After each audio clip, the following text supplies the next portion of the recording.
Pour ne manquer aucune de nos vidéos, abonnez-vous sur Diboudia Kasai.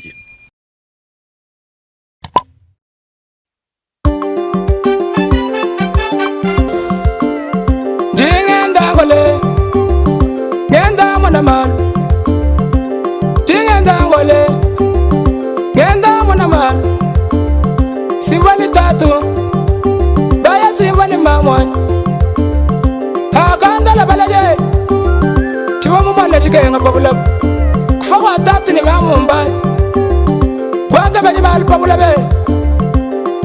Bonjour chers téléspectateurs et téléspectatrices. Aujourd'hui j'ai un message très important qui concerne mon pays, la République démocratique du Congo. Ce grand pays de l'Afrique, ce grand pays poumon du monde entier. Mon pays, depuis un certain temps, connaît les justices internationales.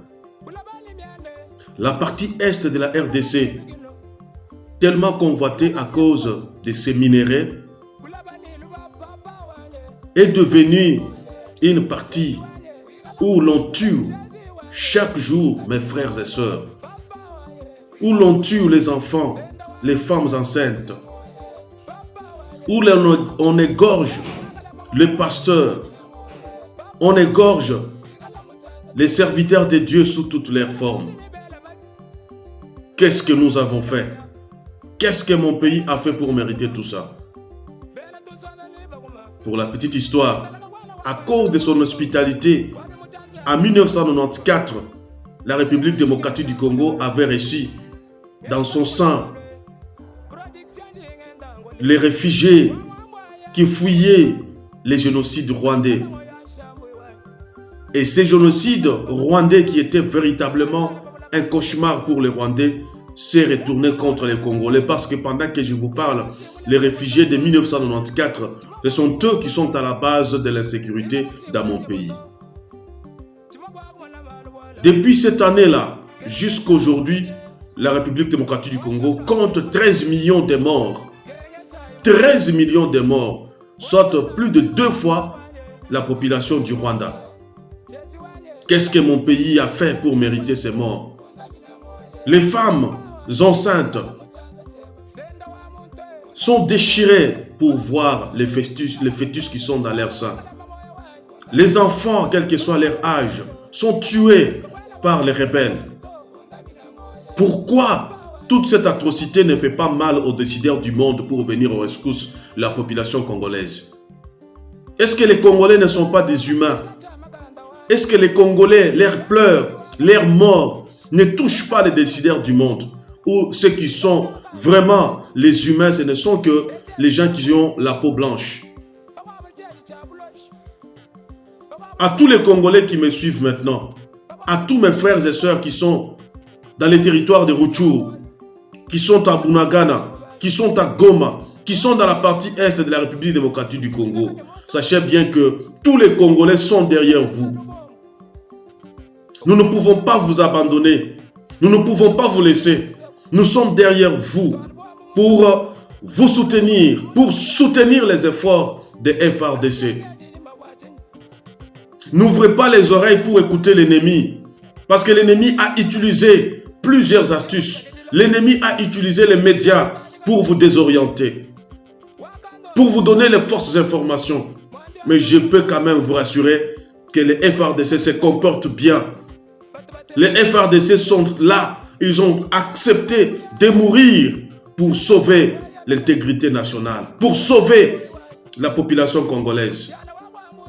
Nous encourageons les commandants suprêmes des forces armées de la République démocratique du Congo, M. Félix Tshisekedi. Et nous remercions le Conseil supérieur de la défense qui a pris la décision d'expulser l'ambassadeur rwandais, en tout cas qui était chez nous comme une épine. Et nous encourageons toutes ces mesures de restriction entre les frontières de la RDC et du Rwanda. Assez! Les Congolais ne sont pas des naïfs. Cette fois-ci, nous devons, chers Congolais, nous rappeler de notre hymne national. Debout Congolais, unis par les sorts, unis par le sang. Unis par le sang. Même si vous êtes à Rutshuru, Même si vous êtes au Kasaï, même si vous êtes au Katanga, même si vous êtes à Kinshasa, tous nous sommes des Congolais. Pendant cette période, il n'y a pas de partis politiques. Pendant cette période, il n'y a pas les gens qui sont de telle tribu ou telle autre tribu. Tous, nous sommes unis par le sang, comme le dit notre hymne national. Longtemps courbés, nous avons longtemps courbé.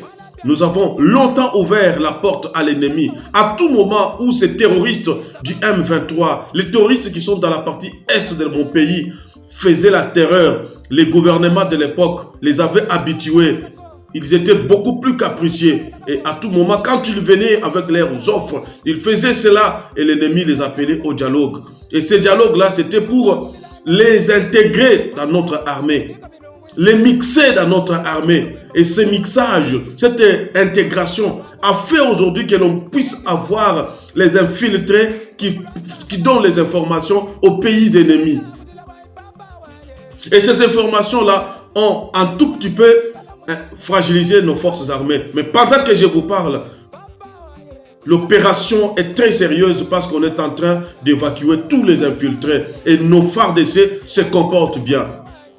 Prions, chers téléspectateurs, chers Congolais, pour le général Tchouewe, qui doit être au front à ce moment, en train de réfléchir comment repousser l'ennemi.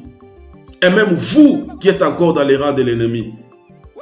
Vous êtes peut-être Congolais, l'ennemi vous a menti. Tout ce que l'ennemi vous raconte par rapport à la situation de mon pays, ce sont des mensonges. Comment voulez-vous, chers téléspectateurs, chers M23, et je ne sais pas moi, d'autres groupes armés, on vous dit qu'il faut que l'on puisse prendre la RDC, qu'on nous intègre, etc. Mais dans l'autre temps, vous avez une arme pour tuer les civils, les innocents. Non. Votre lutte n'est pas une lutte noble. Votre lutte n'est pas une lutte noble. Les gens là, au jour d'aujourd'hui, admettons que l'on vous accepte dans les pouvoirs publics. Vous allez diriger qui? Parce que vous massacrez tout le monde. Vous allez diriger qui? Les morts? Non, réfléchissez un moment. Réfléchissez un moment, mais vous qui êtes à l'Est, les rebelles, réfléchissez. Si vous êtes réellement Congolais, nous disons unis par les sangs. Les sangs que vous tuez, ce sont les sangs innocents. Un jour, l'Éternel, Dieu Tout-Puissant, Dieu des armées, va vous demander ces sangs-là. Cet enfant-là qui est mort aujourd'hui, 2 ans, 1 année, 6 mois, abandonné, piétiné par les déplacés, étouffé dans les mouvements de déplacement. Un jour, son Dieu va vous demander son sang. Et vous serez responsable devant le jugement de Dieu. Même si ce monde est injuste, même si ce monde fait le sourd d'oreille pour ne pas nous écouter, mais l'on sait qu'il y a un vrai jugement et c'est le jugement de l'Éternel Dieu Tout-Puissant. Personne ne peut s'échapper à ces grands jugements. Vous, mes frères qui me suivez à Rutshuru, n'ouvrez pas les oreilles pour écouter l'ennemi. On sait que la guerre actuellement en République démocratique du Congo, ce n'est pas une guerre de M23, mais c'est la guerre qui est vraiment composée de plusieurs groupes armés des pays voisins, tels que l'indiquent nos sources nationales. Nous citons le Rwanda, qui envoie à tous les jours, ces militaires pour nous tuer, pour nous mettre à genoux. Un jour, tout ce que vous faites contre la RDC va se retourner contre vous. Le monde n'est pas stagnant, mais le monde est rotatif. Aujourd'hui, c'est vous qui se sentez tout puissant, mais demain, vous serez affaibli. Parce que c'est ça la loi de la nature. C'est ça la loi de la nature. On nous parle aussi qu'il y a des groupes de l'Ouganda qui sont derrière les pseudo M23 pour nous faire la guerre. Sachez-le qu'un jour, vous serez aussi dans le même panier. Parce qu'il existe toujours un panier historique. Vous avez envahi la RDC, vous avez fait semblant pour se faire passer comme des M23 qui avaient conquis Bunagana, Rutshuru et d'autres territoires, alors que c'est vous. Nous savons bien que c'est vous, ces militaires rwandais et ces militaires ougandais qui menacent à tout moment la RDC. Et pourquoi? Vous voulez que vos militaires à vous les rebelles puissent intégrer l'armée nationale, les rebelles soient reconnus dans l'administration publique, les groupes rebelles de vos pays-là soient encore dans les systèmes de décision de la République démocratique du Congo pour continuer à nous faire, à nous mettre à genoux. Non, non, ça ne va pas. Cette fois-ci, chers Congolais, nous devons nous mettre debout. En cette période, il n'y a pas Moulouba, il n'y a pas Moussoaïli, il n'y a pas les Congo, il n'y a pas les Mungala. Tous, nous sommes unis par le sang, tel qu'il est dit notre hymne national. Debout Congolais, unis par le sang, unis par le sort. Longtemps courbés, nous devons nous redresser pour attaquer maintenant l'ennemi. Ah bah, nous ne pouvons pas négocier avec l'ennemi. Ça, c'est très clair. Et nous sommes derrière les décisions des décideurs de la République démocratique du Congo. On ne négocie pas avec l'ennemi. Ce sont ces négociations-là qui ont fait qu'au jour d'aujourd'hui, l'on connaisse ce que nous connaissons sur le terrain. Que l'on mange, que l'on soit tué par des traîtres qui sont dans les gouvernements. Non. Congo, nous avons plus de 100 millions d'habitants, même si l'on a déjà tué 13 millions. Mais nous sommes plus de 100 millions. Vous, jeunes de l'Est de la RDC, mettez-vous debout. Mettez-vous debout. Combattons l'adversaire et nous allons les renverser. C'est quand même chez nous. Ce sont nos terres. Toutes les forces, que ce soit les forces religieuses, les forces mystiques, toutes les forces, je dis bien, doivent se mettre au service de la nation pour défendre l'intégrité nationale. En cette période, les médias, les journaux, mes frères, confrères journalistes, ce n'est pas le moment de critiquer, de faire les analyses négatives pour décourager les forces armées, mais plutôt c'est le moment d'encourager le Congo, c'est le moment d'encourager les FARDC. Le moment d'encourager les FARDC.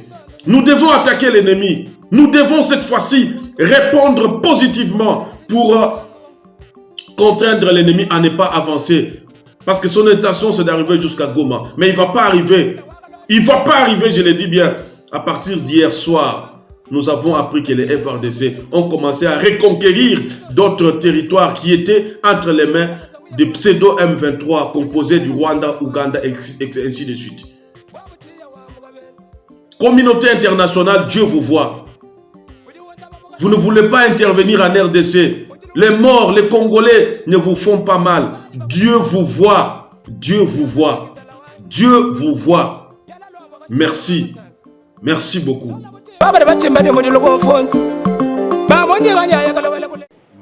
L'idée était dans les tuyaux. Kinshasa, qui accuse Kigali de soutenir la rébellion du M23, a décidé d'expulser l'ambassadeur du Rwanda en RDC. Décision prise samedi alors que le mouvement rebelle s'emparait de localités de Kiwanja et Rutshuru Centre sur la route nationale numéro 2, desservant Goma, la capitale du Nord Kivu. Au regard de faits qui précèdent, le Conseil supérieur de la défense demande au gouvernement 1. D'expulser dans les 48 heures suivant sa notification M. Vincent Karega, ambassadeur plénipotentiaire du Rwanda en poste en République démocratique du Congo. Et ce, en raison d'une part de la persistance de son pays à agresser la RDC et à appuyer les mouvements terroristes du M23 qui l'instrumentalisent à cette fin, et d'autre part du mépris teinté d'arrogance des autorités rwandaises vis-à-vis tant du processus de Nairobi et de Luanda que des recommandations de la communauté internationale, plus précisément des Nations Unies, de l'Union africaine, de la communauté de l'Afrique de l'Est, de la SADC et des partenaires multilatéraux, exigeant unanimement la cessation des activités terroristes du M23 et de tout appui extérieur à lui.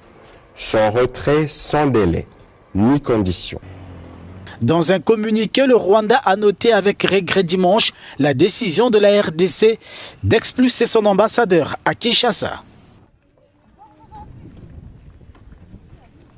Pour ne manquer aucune de nos vidéos, abonnez-vous sur Diboudia Kassaï.